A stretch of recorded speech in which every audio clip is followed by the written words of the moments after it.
Friends, SD classes में आप सभी का स्वागत है। आज हम लोग पढ़ रहे हैं एनसीईआरटी सार संग्रह और इसमें हम लोग आज पढ़ रहे हैं फिजिक्स मीन्स भौत की। जो सबसे ज़्यादा देखा गया है कि कंपटीशन एग्ज़ाम में एनसीईआरटी से बहुत ज़्यादा प्रश्न आते हैं, तो आज हम लोग स्टार्ट कर रहे हैं भौत की। तो आइए स्टार्ट करते हैं। और ये रचित है, ये पुस्तक जो रचित है वो महेश कुमार बर्णवाल के द्वारा रचित है और ये 15वां संस्करण है। तो आइए इसको स्टार्ट करते हैं। मूल भौतिक राशियां फंडामेंटल फिजिक्स क्वांटिटी की संख्या कितनी होती है? तो ये होती है 7। मूल भौतिक राशियां हैं लंबाई, समय, ताप, द्रव्यमान, विद्युत धारा, ज्योति तीव्रता और पदार्थ की मात्रा। ज्योति तीव्रता जो है एक ल्यूमिनस इंटेंसिटी का मात्रक क्या होता है? तो इसका मात्रक होता है कैंडला। 1 प्रकाश वर्ष के बराबर होती है 9.46 इंटू 10 पे पावर 12 किलोमीटर। ठीक है। एंगस्ट्रॉम में क्या मापा जाता है? तो एंगस्ट्रॉम में तरंग दैर्घ्य वेवलेंथ मापी जाती है। एक अश्व शक्ति बराबर कितने वाट होते हैं? तो ये होते हैं 446 वाट। एक माइक्रोन किसके बराबर होता है? तो ये 10⁻⁻6 मीटर या 10⁻⁻4 सेंटीमीटर या 10⁻⁻3 मिलीमीटर होती है। चालक की वैद्युत प्रतिरोधकता इस इलेक्ट्रिक रेसिस्टेंस का मात्रक ओम मीटर होता है। रेडियन एवं स्टेरेडियन किस प्रकार के मूल मात्रक होते हैं? तो ये पूरक मात्रक मतलब सप्लीमेंट्री यूनिट्स। पार्सेक दूरी मापने की एक सबसे बड़ी इकाई है और 1 पार्सेक बराबर 3.262 प्रकाश वर्ष के बराबर होता है। वायुमंडलीय दाब मापने का मात्रक क्या होता है? तो ये होता है बार। शक्ति का मात्रक होता है वॉट। कार्य वर्क तथा ऊर्जा एनर्जी का मात्रक होता है जूल। एमकेएस प्रणाली में त्वरण एक्सेलरेशन का मात्रक होता है मीटर सेकेंड स्क्वायर। ठीक है।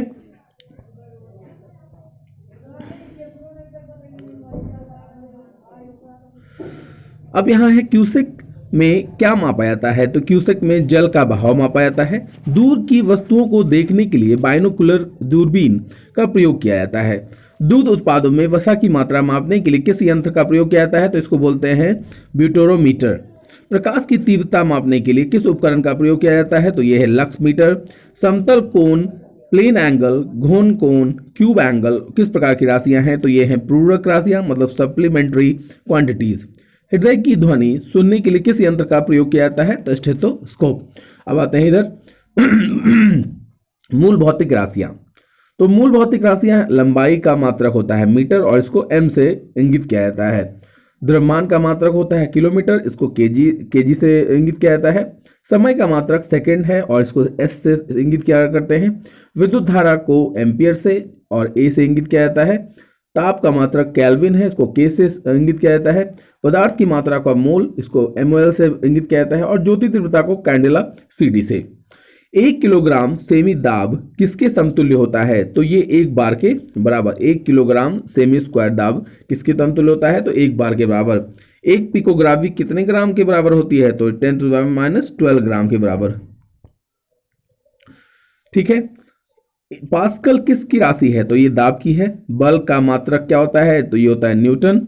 आवेग का मात्रक न्यूटन सेकेंड। वायुमंडल में ओजोन परत की मोटाई मापने की मात्रक को डॉप्सन कहते हैं। ठीक है। अब इधर पढ़ते हैं अदिश राशियां और सदिश राशियां और इसके विभिन्न मात्रक। जो अदिश राशि है दूरी है ना, दूरी है जिनकी कोई दिशा नहीं होती, तो ये है दूरी, चाल, द्रव्यमान, आयतन, समय, कार्य, घनत्व और विद्युत धारा। और इसी में जो सदिश राशियां हैं बल, विस्थापन जिसमें दिशा होती है और जिसका कोई मूल अति निकलता है, तो उसको उसमें होगा वेग, संवेग, त्वरण, कोणीय वेग, चुंबकीय तीव्रता और विद्युत तीव्रता। तो यहां दिया है इनके विभिन्न मात्रक। तो 1 एंगस्ट्रॉम इक्वल टू कितना होता है? तो ये होता है 10⁻⁻10 मीटर। 1 खगोलीय इकाई बराबर कितनी होती है? 1.496 इंटू 10⁻11 मीटर। 1 डॉप्सन बराबर 10 माइक्रोमीटर। 1 बैरल बराबर 159 लीटर। 1 मैक्रोन बराबर 10⁻⁻6 मीटर। 1 नैनोमीटर बराबर 10⁻⁹ मीटर। 1 टेरोमीटर बराबर 10⁻12 मीटर। 1 फैदम बराबर होता है 6 फीट। चलिए अब यहाँ पे कुछ पॉइंट्स दिए हुए हैं, उसको पढ़ते हैं। पृथ्वी के गुरुत्व एवं चंद्रमा की गुरुत्वाकर्षण के कारण ही चंद्रमा पर निश्चित कक्षा में पृथ्वी की परिक्रमा करता है। चलिए अब आगे बढ़ते हैं। प्रमुख भौतिक राशियां एवं उनके एसआई मात्रक। चलिए भौतिक राशियां हैं तो क्षेत्रफल बराबर क्या होता है, लंबाई गुने चौड़ाई, और इसका एसआई मात्रक है मीटर स्क्वायर। आयतन बराबर क्या होता है, लंबाई गुने चौड़ाई गुने ऊंचाई, और इसका एसआई मात्रक है एमक्यू, है ना। त्वरण अथवा मंदन वेग परिवर्तन बटा समय, इसका है मीटर सेकंड स्क्वायर। बल का भौतिक राशि क्या है, द्रव्यमान गुने त्वरण, तो किलोग्राम मीटर सेकंड स्क्वायर या न्यूटन, है ना। गतिज ऊर्जा बराबर होती है 1/2 इंटू द्रव्यमान इंटू वेग का स्क्वायर, तो इसका मात्रक है, एसआई मात्रक है किलोग्राम मीटर सेकंड स्क्वायर या जूल। स्थितिज ऊर्जा द्रव्यमान m इंटू गुरुत्वीय त्वरण g और ऊंचाई h, तो इसका एसआई मात्रक है किलोग्राम मीटर सेकंड स्क्वायर या जूल।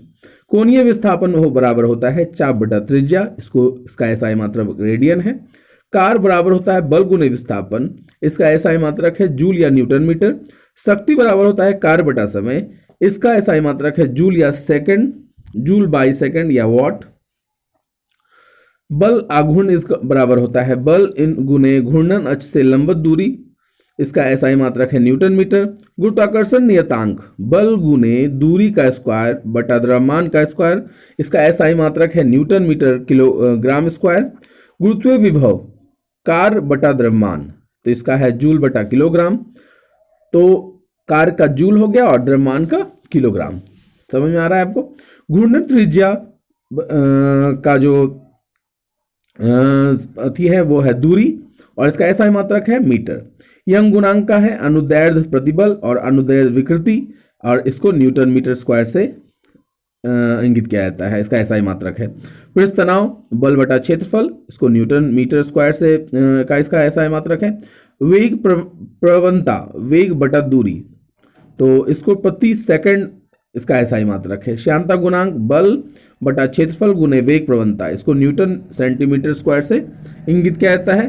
प्लांक नियतांक ऊर्जा बटा आवृत्ति, तो ऊर्जा का हो गया जूल और आवृत्ति का हो गया सेकंड, तो जूल सेकंड। बोल्ट्जमैन नियतांक ऊर्जा बटा ताप, ऊर्जा का क्या है जूल एसआई मात्रक, और ताप का केल्विन, ठीक है। धारिता इस बराबर होता है आवेश बटा विभवांतर, जिसको फैराड, जिसका एसआई मात्रक है। चालकता विद्युत सीमंस ऑब्लिक मीटर या सीमंस मीटर इसको बोलेंगे। धारा घनत्व विद्युत धारा क्षेत्रफल एम्पियर मीटर स्क्वायर या एम्पियर मीटर स्क्वायर, इसका एसआई मात्रक है। चुंबकीय फ्लक्स का वेबर। प्रतिरोधकता का ओम मीटर। गुप्त ऊष्मा का उष्मीय ऊर्जा बटा द्रव्यमान, इसको उष्मीय ऊर्जा का हो गया जूल और द्रव्यमान का किलोग्राम। कोणीय संवेग बराबर होता है जड़त्व आघूर्ण इंटू कोणीय वेग, तो किलोग्राम मीटर स्क्वायर बटा सेकंड। जड़त्व आघूर्ण इसका होता है द्रव्यमान गुने परिभ्रमण त्रिज्या, तो किलोग्राम मीटर स्क्वायर। किस यंत्र के द्वारा मस्तिष्क विभव मापा जा सकता है, तो इसको मापा जाता है इलेक्ट्रोएन्सीफेलोग्राफ द्वारा, ठीक है। कोणीय विस्थापन का मात्रक क्या है, रेडियन, ठीक है। संवेग किसकी माप है, गति की मात्रा। मैनोमीटर का उपयोग होता है गैसों के दाब को मापने में। पृथ्वी और सूर्य के बीच माध्य दूरी किसके द्वारा व्यक्त की जाती है, तो एक खगोलीय इकाई के द्वारा। अब देखिए यहाँ पे एक पॉइंट में दिया हुआ है कि सोने की शुद्धता को मापने के लिए कैरेटोमीटर नामक यंत्र का प्रयोग किया जाता है। चलिए अब आगे बढ़ते हैं। महत्वपूर्ण मापन उपकरण, चलिए पहले यहाँ इधर पढ़ते हैं। अल्टोमीटर से उड़ते हुए विमान की ऊंचाई मापी जाती है। आमीटर से विद्युत धारा की तीव्रता। ऑडियोमीटर से ध्वनि, ऑडियो मीन्स ध्वनि, इसका समझ में ही आ रहा है इसमें वर्ड में। एरोमीटर वायु एवं गैस का भार का घनत्व। एनीमोमीटर वायु की गति और शक्ति मापने का यंत्र। एक्सीलोमीटर एक्सेलेरेशन मतलब स्पीड, गतिमान वाहनों की गति में वृद्धि का दर। बैरोमीटर वायुमंडलीय दाब। बोलोमीटर उष्मीय विकिरण। कैलोरीमीटर उष्मा की मात्रा। वर्नियर कैलिपर्स बेलनाकार वस्तुओं का व्यास एवं गहराई। क्रायोमीटर निम्न ताप। अब इधर है रेनगेज। यूडोमीटर वर्षा की मात्रा ज्ञात करने वाला यंत्र है। रेफ्रैक्ट्रोमीटर है पारदर्शक माध्यमों का अपवर्तनांक ज्ञात करने वाला उपकरण। सैक्रोमीटर शर्करा की सांद्रता मापने वाला यंत्र। स्क्रू गेज महीन तारों का व्यास मापने वाला यंत्र। सेंक्सटेंट ऊंचाई को मापने का आने वाला यंत्र। स्फेरोमीटर किसी सतह की वक्रता मापने का यंत्र है। स्फेगनोमीटर धमनियों से रुधिर को दाब का मापन उपकरण है। थियोडोलाइट अनुप्रस्थ तथा लंबवत कोणों की माप है। थर्मोपाइल विकिरण तीव्रता मापने का यंत्र है। वेंचुरोमीटर द्रवों के प्रवाह की गति मापने का यंत्र है। चलिए अब आगे बढ़ते हैं। क्रायोमीटर जिससे निम्न ताप मापा जाता है। डेसिटीमीटर पदार्थ का घनत्व मापने के लिए। फायदोमीटर समुद्र नदी की गहराई। गैल्वेनोमीटर विद्युत धारा की प्रबलता। गायरोस्कोप घूर्णन गति करती हुई वस्तु का कोणीय संवेग। ग्रेवोमीटर गुरुत्वीय त्वरण। हाइड्रोमीटर वस्तुओं का सापेक्षिक घनत्व। हाइड्रोफोन जल के भीतर उत्पन्न ध्वनि तरंगों की गणना। हाइड्रोमीटर वायुमंडलीय आर्द्रता। लैक्टोमीटर दूध की शुद्धता। क्रोनोमीटर पानी के जहाज में सही समय ज्ञात करने की प्रयुक्त उपकरण है। ठीक है।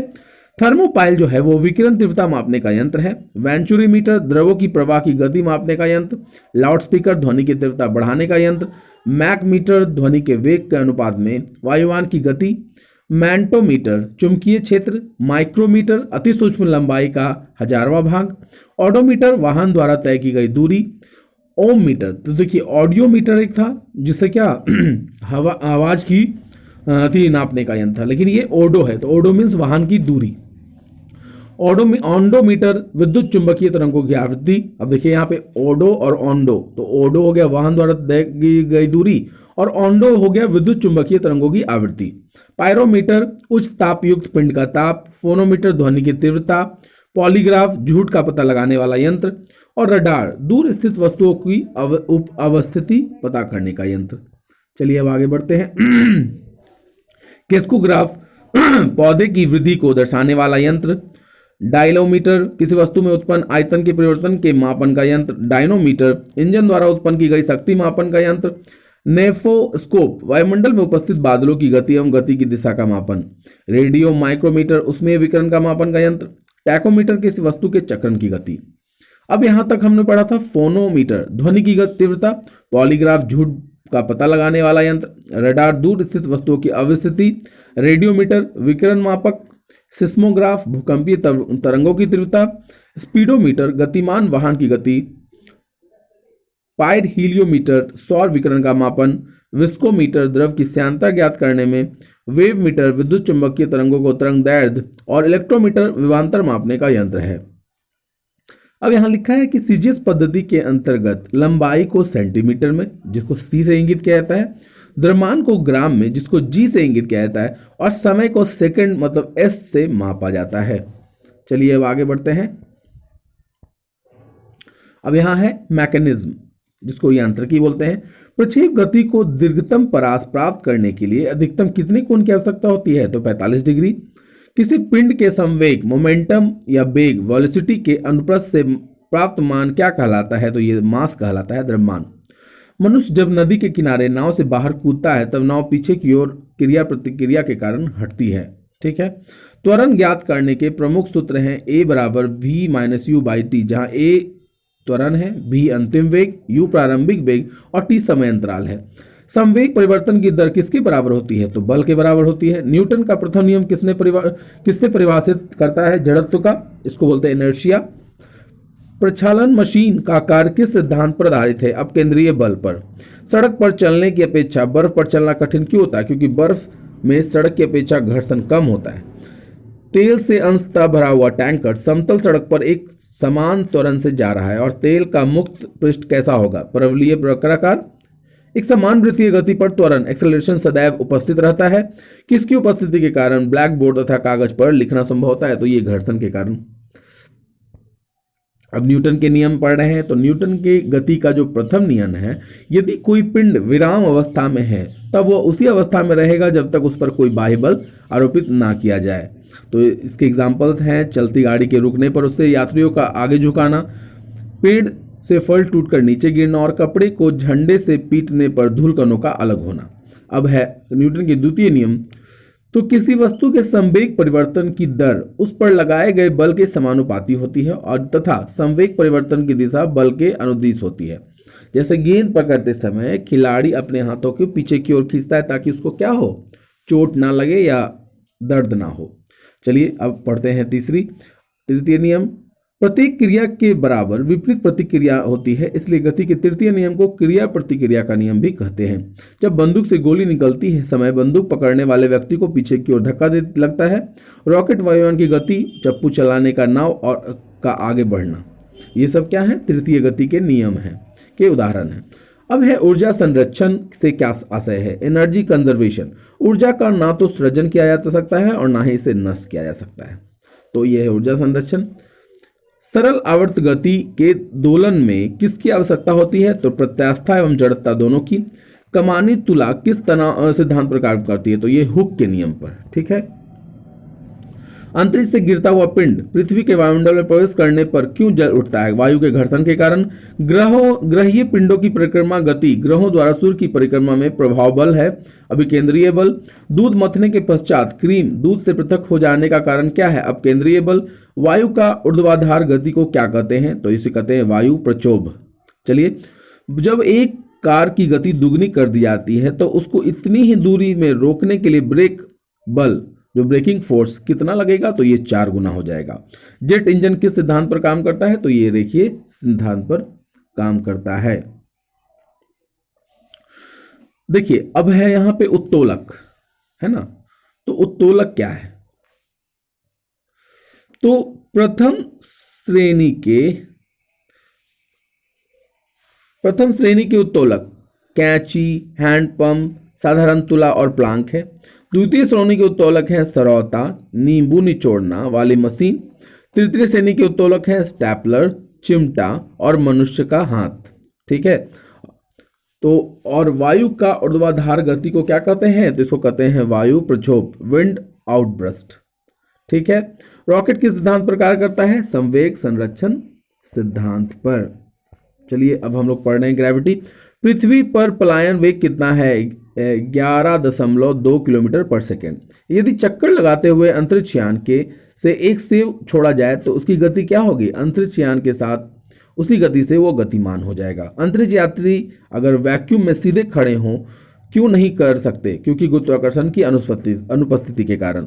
पृथ्वी के चारों ओर परिक्रमा कर रहा कृत्रिम उपग्रह गुरुत्वाकर्षण के विरुद्ध अपकेंद्रीय बल के प्रभाव के कारण ही नहीं गिरता है। ठीक है।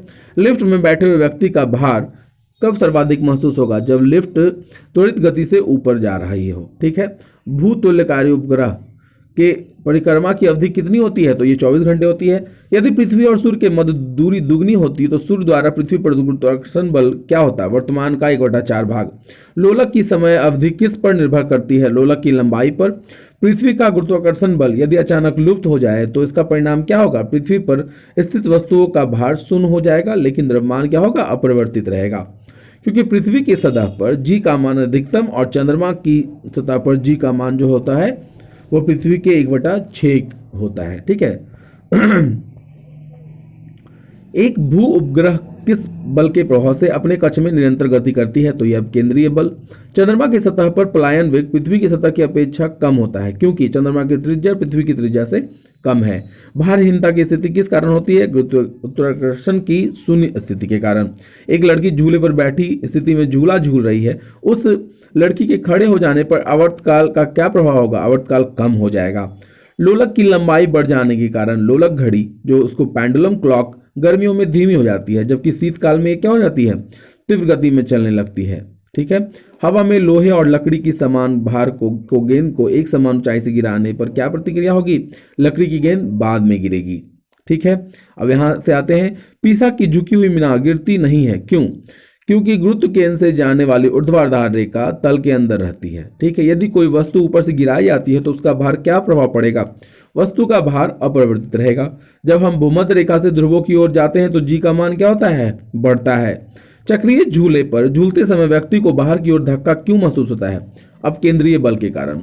विभिन्न द्रव्यमान वाले 2 पत्थर एक साथ किसी इमारत की छत पर गिराए जाते हैं तो कौन सा पत्थर जमीन पर पहले पहुंचेगा? दोनों ही पत्थर एक साथ जमीन पर पहुंचेंगे। ठीक है। यदि वायु प्रतिरोध का नगण्य कर दिया जाए तथा एक समान आकार के लकड़ी, लोहा, मोम के टुकड़ों को समान ऊंचाई से पृथ्वी पर गिराया जाए तो सभी एक साथ पृथ्वी की सतह पर पहुंचेंगे। पृथ्वी के किस स्थान पर पिंड का भार सर्वाधिक है? तो ध्रुव पर। पृथ्वी के केंद्र से ध्रुवों की दूरी कम होने के कारण ध्रुवों पर स्थित पिंड पर पृथ्वी द्वारा अधिक गुरुत्वाकर्षण बल आरोपित होगा, इसलिए ध्रुवों पर उसका भार पृथ्वी पर स्थित किसी अन्य स्थान से अधिक होगा। ठीक है। गुरुत्वाकर्षण एवं गुरुत्व के उदाहरण। सूर्य एवं उनके ग्रहों के गुरुत्वाकर्षण के कारण ही सभी ग्रह लगभग वृत्ताकार एवं निश्चित कक्षाओं में सूर्य की परिक्रमा करते हैं। पृथ्वी के गुरुत्व एवं चंद्रमा के गुरुत्वाकर्षण के कारण ही चंद्रमा एक निश्चित कक्षा में पृथ्वी की परिक्रमा करती है। सूर्य, चंद्रमा एवं पृथ्वी के गुरुत्वाकर्षण की अंतःक्रिया के कारण पृथ्वी पर स्थित समुद्रों में ज्वार भाटा, टाइड्स इत्यादि आते हैं। अब यहाँ पे एक पॉइंट दिया है, उसको पढ़ते हैं। गुरुत्वाकर्षण के सार्वभौमिक नियम के सिद्धांत प्रिंसिपल ऑफ यूनिवर्सल लॉ का प्रतिपादन सर आइजैक न्यूटन ने किया था। चलिए अब आगे बढ़ते हैं। अगर वीडियो पसंद आया हो तो इसको सब्सक्राइब और लाइक एंड कमेंट जरूर दें। चलिए पढ़ते हैं पदार्थों के सामान्य गुण, जनरल प्रॉपर्टीज ऑफ सब्सटेंस। साबुन के बुलबुले का दाब वायुमंडलीय दाब से कम होता है अथवा अधिक, तो ये अधिक होता है। वायुमंडल के बादलों के तैरने का क्या कारण है, तो वायु के घनत्व की तुलना में बादलों का घनत्व कम होता है। लोहे का घनत्व उसके द्वारा हटाए गए जल के अपेक्षित घनत्व से अधिक तथा पारे के घनत्व से कम होता है और इस कारण लोहे का कील पारे में तैरता रहता है। ठीक है। बर्फीले क्षेत्रों में शीतकाल में जब झील का ऊपरी सतह का पानी बर्फ में बदल जाता है तो उसके अंदर रहने वाले जलीय जंतु जीवित रहते हैं, क्योंकि पानी का घनत्व 4 डिग्री सेंटीग्रेड पर सबसे अधिक होता है और इस कारण झील के भीतर पानी नहीं जमता है। नदी से समुद्र में प्रवेश करने पर किस जहाज का क्या प्रतिक्रिया होता है, तो वो किसी जहाज का, तो वो समुद्र में कुछ ऊपर उठ जाता है। पौधों की जड़ों से पर्ण पत्तियों की ओर जल बढ़ने का क्या कहता है, तो इसका कारण है कोशिकत्व। स्टोव में मिट्टी के तेल की बत्ती ऊपर चढ़ने का क्या कारण है, तो कोशिकत्व का गुण। अब तक पदार्थों में किस पदार्थ की प्रत्यास्थता सर्वाधिक होती है, तो यह है क्वार्ट्ज की। जब किसी झील की तली से उठकर वायु का बुलबुला ऊपर सतह पर आता है तो उसके आकार पर क्या प्रभाव पड़ता है, ये बढ़ जाता है। किसी वस्तु की मात्रा बदलने पर उसके घनत्व पर क्या प्रभाव पड़ता है, तो वस्तु का घनत्व अपरिवर्तित रहेगा। हवाई जहाज से यात्रा करते समय पेन से स्याही क्यों निकलने लगती है, क्योंकि वायु दाब में कमी होने के कारण स्याही बाहर निकलने लगती है। नदी की अपेक्षा समुद्र में तैरना आसान होता है, क्योंकि समुद्र का जल जो है घनत्व नदी के जल घनत्व से अधिक होता है, इसलिए उसमें बोलते हैं कि लोग डूबते नहीं हैं। अब तक ज्ञात पदार्थों में किस पदार्थ की प्रत्यास्थता सबसे अधिक है, तो इसकी क्वार्ट्ज की। अपमार्जक मिलाने पर जल के पृष्ठ तनाव पर क्या प्रभाव पड़ता है, तो जल का पृष्ठ तनाव है वो घट जाता है। फाउंटेन पेन किस सिद्धांत का कार्य करता है, तो ये कोशिकत्व के सिद्धांत पर काम करता है। समुद्र तल पर वायुमंडलीय दाब का मान कितना है, तो 1.013 × 10⁵ पास्कल। जल का सापेक्षिक घनत्व किस ताप पर सर्वाधिक होता है, तो 4 डिग्री सेंटीग्रेड पर। चलिए अब आगे बढ़ते हैं। समुद्र में प्लवन करते हुए बर्फ का पिंड पानी की सतह से 1/9 भाग ऊपर उठा होता है, इसलिए जब बर्फ पिघलती है तो पानी के स्तर पर कोई परिवर्तन नहीं होता है। पृष्ठ तनाव का क्या कारण है, अणुओं के मध्य सहसंयोजक बल के कारण। बैरोमीटर में पैमाने में अचानक गिरावट आने पर कौन सी मौसमी दशा इंगित होती है, तो ये तूफानी मौसम। तेल जल के पृष्ठ पर क्यों फैल जाता है, क्योंकि तेल का पृष्ठ तनाव जल से कम होता है। वर्षा की बूंदें गोलाकार क्यों होती हैं, तो जल के पृष्ठ तनाव के कारण। ठीक है। जल से भारी बाल्टी को हिलाकर छोड़ देने पर कुछ समय पश्चात जल अपने आप स्थिर हो जाता है, ये किस कारण होता है, तो ये श्यानता के कारण होता है। धातु की शुद्धता ज्ञात करने में किस सिद्धांत का प्रयोग किया जाता है, तो ये आर्किमिडीज का सिद्धांत है। जल से निकालने पर शेविंग ब्रश के बाल आपस में किस कारण से चिपक जाते हैं, ये पृष्ठ तनाव के कारण। स्टील रबर की अपेक्षा अधिक प्रत्यास्थ क्यों है, तो स्टील के लिए अधिक विरूपक बल डिफॉर्मिंग फोर्स की आवश्यकता होती है। वाहनों में स्नेहक लिब्रिकेंट ऑयल का प्रयोग क्यों किया जाता है, घर्षण कम करने के लिए। आंधी आने पर टीन की छत और छप्पर उड़ जाते हैं, क्योंकि उसके ऊपर वायु दाब नीचे के वायु दाब से कम होता है। किसी वस्तु की सतह के लंबवत लगने वाले बल को क्या कहते हैं, तो इसको बोलते हैं थ्रस्ट। कुएं से पानी से भारी बाल्टी को ऊपर खींचते हैं तो क्या अनुभव होता है, बाल्टी पानी की सतह से ऊपर आकर भारी हो गई है। अब आते हैं एक पॉइंट पढ़ते हैं। जल की श्यानता वायु से अधिक होने के कारण जल की तुलना में वायु में गति करना सरल है। अब हम लोग पढ़ रहे हैं वेव स्पीड, तरंग गति। रात्रि दृष्टि उपकरण में प्रयोग की जाने वाली तरंगे कौन सी हैं? तो ये हैं अवरक्त तरंगे, इंफ्रारेड वेव्स। दृश्य प्रकाश का तरंगदैर्घ्य कितना होता है? तो 390 से 750 नैनोमीटर के मध्य। आंतों से संबंधित रोगों के निदान में कौन सी किरणों का प्रयोग किया जाता है? तो एक्सरे किरणों। कीड़ों तथा क्षति पहुंचाने वाले जीवों को घरों से दूर भगाने के लिए किस तरंग का प्रयोग किया जाता है? अल्ट्रासोनिक तरंग। समीप आती हुई रेलगाड़ी की सीटी की आवृत्ति या तीक्ष्णता बढ़ जाती है, ये किस कारण होता है? तो ये डॉपलर के प्रभाव के कारण होता है। अब यहाँ पे हम लोग पढ़ रहे हैं अनुप्रस्थ तरंगों के उदाहरण और अनुदैर्ध्य तरंग। अनुप्रस्थ, तो प्रकाश तरंगे जो हैं वो क्या है? अनुप्रस्थ हैं। और अनुदैर्ध्य, दैर्ध्य मीन्स ध्वनि, ठीक है, तो ये ध्वनि तरंगे, साउंड वेव्स। भूकंपीय तरंगे जो हैं वो क्या है? अनुप्रस्थ हैं। लेकिन भूकंपीय तरंगों में पी तरंगे, जो एस तरंगे हैं वो अनुप्रस्थ हैं, एस अनुप्रस्थ और अनुदैर्ध्य पी। डेरी युक्त यंत्रों में उत्पन्न तरंगे डोरी युक्त, तो सितार, गिटार, वीणा, ये सब क्या है? अनुप्रस्थ है। और सर्पिलाकार स्प्रिंग में उत्पन्न तरंगे हैं जो अनुदैर्ध्य। स्थिर जल में पत्थर फेंकने पर उत्पन्न तरंगे हैं ये अनुप्रस्थ। अल्ट्रासाउंड तरंगे क्या है? अनुदैर्ध्य। एक रडार शत्रु के वायुयान की उपस्थिति का पता लगाने की कौन सी किरणों का प्रयोग करता है? तो ये रेडियो तरंगों का प्रयोग करता है।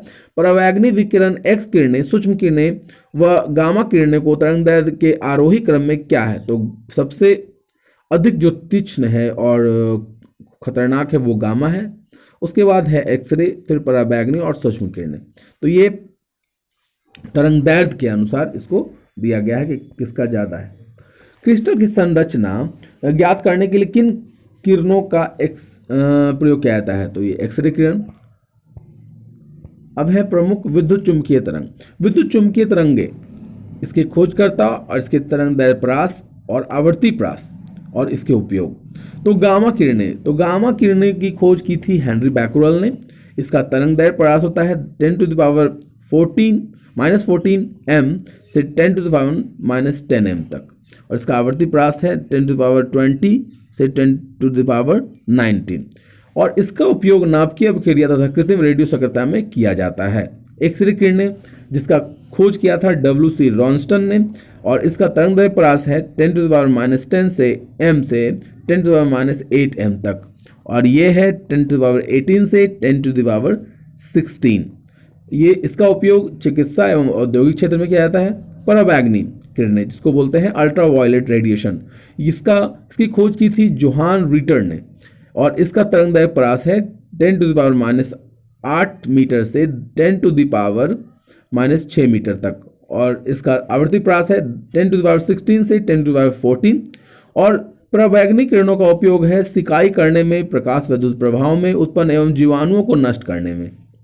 दृश्य किरणें, विजिबल रेडिएशन, इसकी खोज की थी न्यूटन ने, और इसका तरंगदैर्ध्य परास है 3.9 × 10⁻7 m से 7.8 × 10⁻7 m, और इसकी आवर्ती व्यास है 10⁻14 से 10⁻12, और इसकी उपस्थिति से वस्तुएं क्या होती हैं? दिखाई देती हैं। अब पढ़ते हैं अवरक्त विकिरण।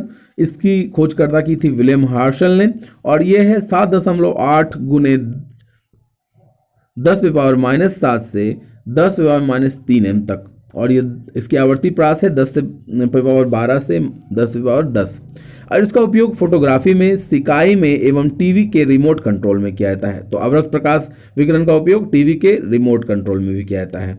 लघु रेडियो तरंगे, शॉर्ट रेडियो वेव्स, इसके खोज करता है हेनरिक हर्ट्ज, और इसकी तरंगदैर्ध्य परास है 10⁻3 से m-1 से m तक, और इसका आवर्ती परास है 10⁻10 से 10⁻8, और इसका उपयोग रेडियो, टेलीविजन, रडार एवं टेलीफोन में होता है। दीर्घ रेडियो तरंगे, जिसको मार्कोनी के जिसके खोज करता है, ये 1 m से 10⁻4 m तक था, और इसकी आवर्ती परास है 10⁻6 से 10⁻4, और रेडियो एवं टेलीविजन के प्रसारण में इसका उपयोग होता है। दीर्घ रेडियो तरंगे वायुमंडल की किस परत में परावर्तित होती हैं? तो ये आयन मंडल में। कुलीजा नालिका ट्यूब का प्रयोग कौन सी किरणें उत्पन्न करने में किया जाता है? तो इसका उपयोग एक्स किरणें में किया जाता है। कोबाल्ट 60 समानता विकिरण चिकित्सा में क्यों प्रयुक्त होता है? क्योंकि गामा किरणों के उत्सर्जन के कारण ये होता है। बंद चूल्हे, ओवन में किसका प्रयोग होता है? सूक्ष्म तरंगों का, माइक्रोवेव्स का। सुदूर संवेदी युक्ति नियंत्रण में एक अंतर्निर्मित स्रोत है, अवरक्त किरण का दो उत्तरोत्तर श्रृंग अथवा दो उत्तरोत्तर गर्त के बीच की दूरी को क्या कहते हैं? जिसको कहते हैं तरंग दैर्ध्य, जिसको वेवलेंथ कहते हैं। तो यहाँ पढ़ते हैं, समुद्र में डूबी हुई वस्तुओं का पता लगाने के लिए प्रयुक्त किए जाने वाले उपकरण को सोनार कहते हैं। सोनार। तो समुद्र में जो अंदर कोई चीज डूब जाती है, वो नहीं मिलती है, तो उसको खोजने के लिए सोनार का उपयोग किया जाता है।